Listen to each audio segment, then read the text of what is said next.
Good afternoon. I'm Tommy Joe from here in Nolensville. I'm a beekeeper, and I have what's called an apiary, which is a bee farm. Here in Nolensville, I do have hives in other locations. I've had hives in Eagleville, which is where I preach. I have a hive out on the highway at a friend's house, and take care of those and collect the honey from them. And basically in America we have two predominant bees. The Italian bee, which is a fairly light color, golden color, and the Russian bee, which is a little bit darker. They're both pretty mild bees, easy to handle. They will sting you, of course, but we don't have to worry about the darker the bee. And I have had some bees, and I'm not even sure what kind because there's 500 kinds of honeybees, that were very dark, and usually they're more aggressive. And then there is a black honeybee from Africa that is vicious, and we're praying that they don't get into this country. They think they might have found some down in Florida at some point. But at any rate, how important are honeybees? How much do we depend on it? You know, I have not found a creature on earth that's as fascinating, as hard to understand all the various aspects of their livelihood as a honeybee. And we must have them because it is said 85% of the pollination that takes place of plants is pollinated by honeybees. 85%. Even the food crops, it's over 70% of the food crops. And as I've told many people, a third of everything you eat, honeybee produced it. So we have to have our honeybees. There are three basic kinds of honeybees. In every hive, and this is one of the hives, there is one queen bee. She rules the roost, so to speak. She's larger. She has a much larger abdomen. She has to lay as many eggs as she does. And she is made from a regular worker bee cell, a larva. The little bees decide they need a queen. Some of the bees will produce a special food called royal jelly that they will feed the larvae. And as they feed it this royal jelly, it transforms that larvae into a queen bee. Usually the queen will lay such an egg in a cell that's much larger than the regular cells. This is cutting of a cell.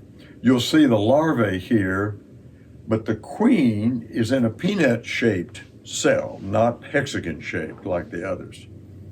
It's much larger to give more room because she will be a larger insect. Having eaten just the royal jelly, which she will continue to eat the rest of her life.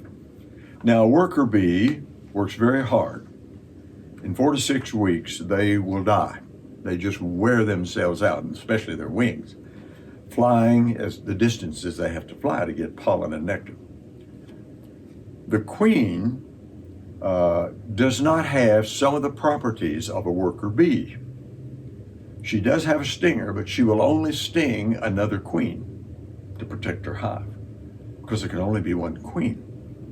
And the reason for that is sometimes the old queen will leave the hive, swarm, fly away with her entourage, and lay new queen eggs behind, 6, 8, 10. They all hatch, but then the strongest one will dominate and so have to finish off the others. When there is a new queen hatched out and she takes over the hive, when her wings, which are not very long, develop, she will leave the hive and fly. The little worker bee, as I mentioned, is much smaller, but has a lot of properties that the queen does not have. For example, this worker bee can make wax, beeswax, which is the basic component in a beehive. All the cells are made with beeswax. Much of the hive is built up with beeswax. Beeswax is used for many things. We know that candles made of beeswax are smokeless. Even a portion of the wax can be beeswax. It is used in makeup. The best makeup that you have, that you ladies use, has beeswax in it because it is so good for the skin. It has healing properties and it's long lasting. The little bee on its thorax, that is its abdomen, secretes the wax, the beeswax, takes that and uses it to build a hive. It takes 9 pounds of honey for the bee to produce to make 1 pound of beeswax. So it's very difficult for them to produce. As I said, the little worker bee does not live much over a month. She has a lot of other properties. She has on her legs, for example, little pockets so that she can store pollen. We'll talk more about that in a moment. But the third type bee is a drone bee. It's shorter, fatter, has no stinger, and does absolutely nothing except mate with the virgin queen in flight. And the amazing thing about this is, and this is true to me, this is the most amazing thing in the world, is that once the virgin queen has mated with as many males as possible, she flies back into the old hive where the old queen left her, and she will live there for 6 years, up to 6 years, rather than just a few weeks like a worker bee. That's because she only eats royal jelly. That's how potent it is. Very powerful stuff. Let's look at a hive, if we could. The basic part of a hive is the brooder. That's the lower, usually on the lower part. The queen will move up into the hive if you let her. So I forgot to bring a separator. It's a screen that we put. This is the lid here. We have a liner that's on top, and then the brooder. And the brooder has in it the little cells, but they're usually taller. This one's 9 3/4 inch instead of the 6 and 2/8 inch. And so there's plenty of room. Now, the bees will produce honey all the way around the edges while the queen lays her eggs in the middle. So they'll have the honey be able to feed the worker bees, the nursery keepers, and all of that. And of course, the queen has special food. As it gets older, it gets darker for some reason. It ages, and sometimes it will get even black because it's been in there so long. Doesn't bother the bees. As a matter of fact, you can see the queen easier with the darker frame. This is called a frame and the brooder. Now, we put a screen on here to keep the queen home, but the worker bees can go through the screen into what we call the super. Now, right now, I've got about 2 or 3 supers on each hive because they're beginning to make honey. This is the beginning of honey flow in the spring. The queen is laying eggs every day. She can lay up to 2,000 eggs a day. 2,000. Think about that. She's not that long and can lay that many eggs. How in the Sam here she can produce that many, it's amazing. At any rate, the more worker bees you have, of course, the more honey that you're going to make. So the supers, they make a smaller super, but I just use the standard super. And we will stack these on top. When they begin to fill up a super and start filling it up with honey, and it will look something like this. Not long ago, I had a friend that his father-in-law died, who, by the way, he's the one that got me into beekeeping. And I went and we looked. He was worried about a hive. The bees had all left. And we'll talk more about that in a minute. But at any rate, I gathered the honey from, and I forgot my separator, my extractor, which is a barrel-shaped device. Mine only holds 2 of these frames. But I take the little pick and I open up. The cells are sealed with wax. And so I open up those cells with this little pick and stick this down in the extractor, and I turn the handle and it spins around, and centrifugal force just pulls the honey out into the barrel, and it just drains down, and I have a spigot together. This will weigh 5 to 10 pounds when it's full of honey. Honey is as heavy as lead, much heavier than water. So normally this is 16 fluid ounces, but honey weighs 24 ounces. It's that much heavier than just water or liquid, any other liquid. I have various equipment. Of course, I have a outfit that I put on because they will sting you, especially if it's in the heat of the day and they're busy and they don't want to be disturbed. Usually early in the morning, if it's very cool, I can mess around the hives a little. The nearer you get the door, you have to be careful because the guard bees will send out an alarm and they will attack you. But anyway, I wear this. I just wear blue jeans. I have gloves that are made of leather that the bees cannot sting through. I have some cloth gloves that I have worn and they'll sting through them. I mean, they get nasty sometimes. To calm them down, I will use a smoker. And you've heard of the smoker. I've got pine needles in this one. I light that, get it burning, and then you squeeze it and the air comes out.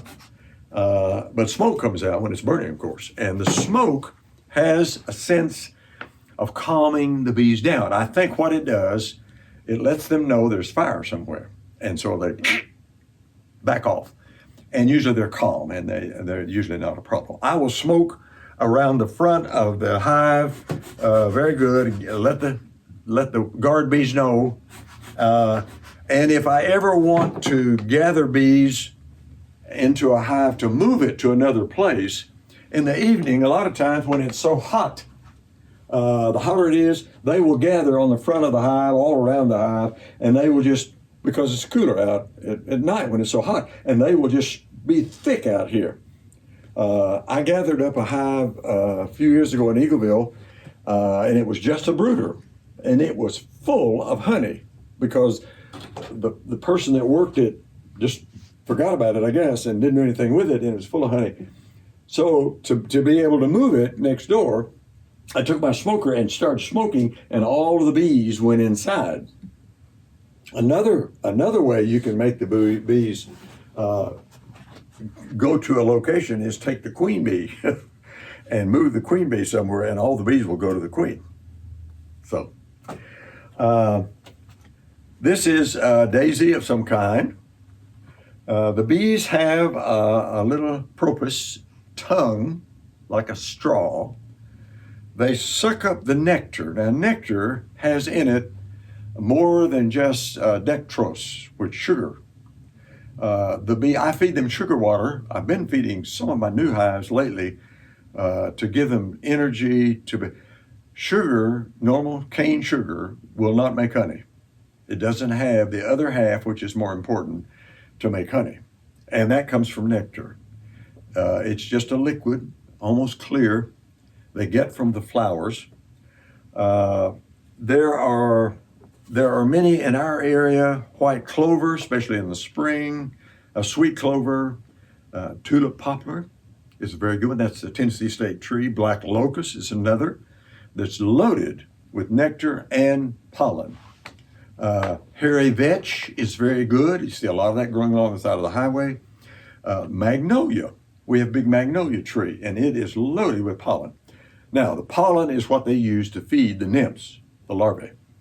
It is full of energy. It's just pure protein, and it makes them grow fast. All fruit trees and most all vegetables, honeybees produce. Tomatoes, melons, all of these are produced by honeybees.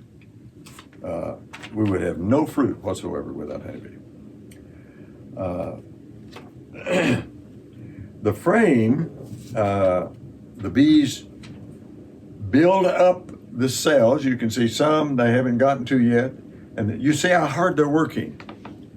A hive will have 55,000, average hive, 55,000 plus bees in a hive, a single hive.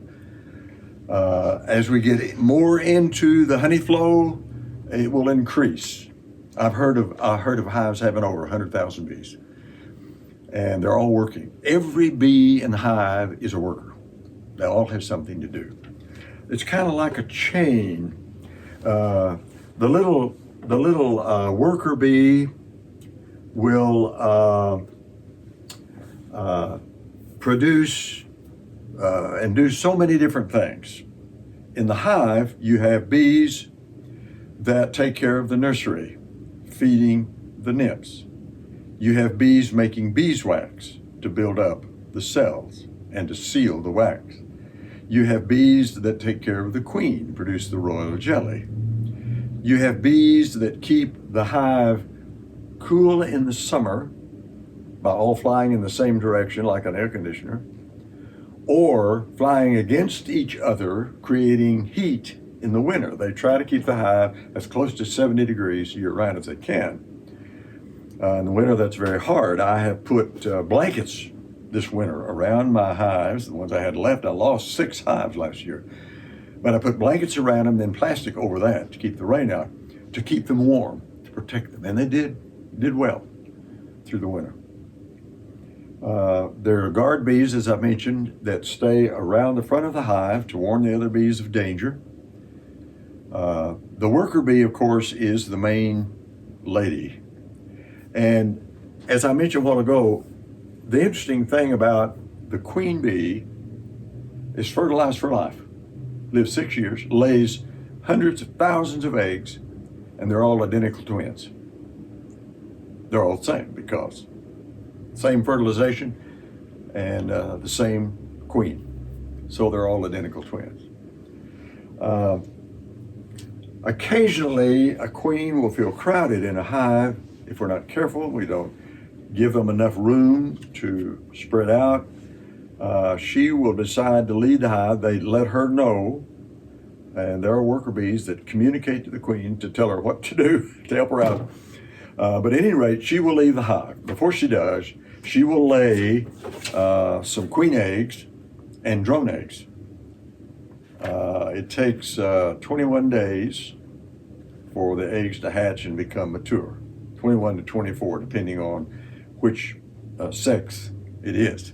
The queen matures much faster than the other bees. What she will do is take about 30,000 bees with her in a swarm. This was in a pine tree. I gathered some in a pine tree in Smyrna a few weeks ago. And was very fortunate because it wasn't that high. I could cut off a limb and gather the swarm, which ended up making a new hive. I take out some of the frames. I take the limb loaded with all of these bees and strike the box, and they just fall into the box. And then I just stand back and let them settle down. And they'll eventually settle down because they're going to go where the queen is, and you have a new hive. And I feed them a while and get them going. Sometimes they're up on a limb. I gathered some last year on a limb where a man was cutting a tree, and the bees came out of the tree and swarmed underneath that huge log. Well, you can't strike the log to get them out, so I brush them off with a little bee brush that's very tender, and put them in the thing. There are many enemies of bees. There are diseases. The worst disease of all I found is foul brood, which gets into the hive and kills the nymphs, the larvae. And they just turn black, and it's horrible. It's horrible. It's a dangerous, dangerous disease. I'm registered with the Tennessee Agriculture Department. We have to report anything like that and turn in annual reports with the Agriculture Department. We have wax moths. I've had more trouble with wax moths than any other creature. They're a nasty little gray moth that will get into the hive. I wish the bees would keep them out. And they lay a web, a nasty looking little spidery web, all into the hive, lay their eggs, and they start out little teeny tiny larvae, and they just get larger and larger and larger, and they can get that long. And they're horrible. And they just ruin a hive. They just absolutely destroy a hive. You can see where wax moths have been in this. They eat into the wood. And they actually eat into the wood and lay eggs in there. I mean, it's they're hard to get rid of. Anyway, I have to clean up the hive, and there are varroa mites, which get onto the bees and will suck the life out of a bee and eventually weaken and will die. There are tracheal mites that get into the inside of the bee and attach itself to the organs of the bee and eventually will kill the bee. So I have medicine that I put in every fall through the winter for these various illnesses to keep them safe during the wintertime. Of course, there are other insects that try to get into the hive, hornets, wasps, other bees. Bees rob from each other. They're looking for honey all the time. And if I would lay this outside right now, bees would cover it up. They would come and get that honey in a minute. And they're attracted. They work very hard.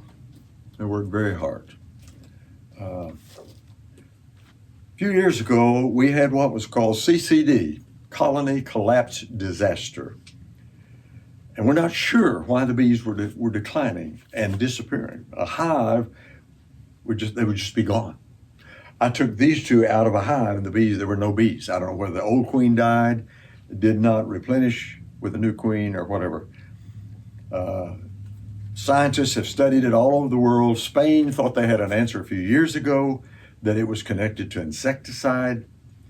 Other studies recently have said, and that's what this little recent publication says about the bees, that they do not think that it's related to insecticide exposure so much. However, Roundup and other insecticides are disastrous with all insects, especially bees. So there are studies going on all the time. This is a pint of honey. It's very dark because I gathered it late in the year. Early in the year, the bees will gather from the flowers that are blooming, and most of them are very light color, white clover, for example. And the honey, a lot of times, sourwood honey, for example, you've heard of that, is very, very pale yellow color. As you get into summer, you get into the stronger sunflowers. You've got the darker colored flowers, ragweed and goldenrod. It's a lot darker. So as I gather this late in the fall, the honey is much, much darker. This is a pint of honey, 16 fluid ounces. The little worker bees had to work hard to make this honey. How important and how much work. How far would a honeybee fly to gather this much honey and make this much honey? 1,000 miles? That's quite a ways. 100,000 miles? 1,000,000 miles? That doesn't look like much honey. It would take 2 million miles of flight on the average to gather enough honey to make a pint of honey. That's how hard they work. We can't overstress how important bees are. One of the things they do to protect their hive is that if there are cracks, and you can see I've got plastic wood here where I've kind of patched this old hive, but you will see on the top of the frame a hard substance, and the bees make that substance. It's called propolis or bee glue, and it gets rock hard. They will gather juices from various plants and produce propolis, and they will glue they will glue this thing together. So you have to pry it open with it. I have a bee tool I didn't even bring that pries these apart. There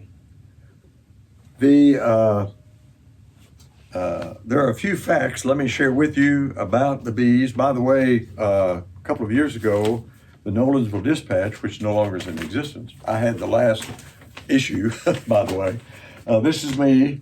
This is where I was gathering some honey. That one didn't do too good. You can see how they're sealed off. When the honey is in there, it's sealed off. And there was a little article in here about the gathering of honey, and there's some pictures in there in the Nolensville Dispatch. Let me share with you just a few facts in closing about honeybees. A strong colony will have probably 60, 70,000 bees working, and every bee in there is working except the drone. A swarm can have 30,000 at least to swarm with the queen. A good queen, vigorous queen, can lay 200,000 eggs a year. In her lifetime, she can produce 1.5 million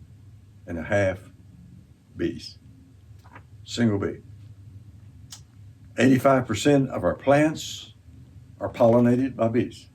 There are 500 different kinds of bees, but honeybees.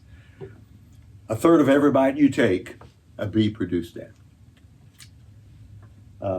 The honeybee is the only insect that produces a food for commercial use, and that's honey. It's the only insect. In America, this is some years ago, 200 million pounds of honey was produced by bees in America. And that's more than that now. And in closing, Albert Einstein, wisest person I know of that ever lived, said, if honeybees were eliminated today, all humans would be dead in 4 years. That's how important honeybees are. So let's take care of them.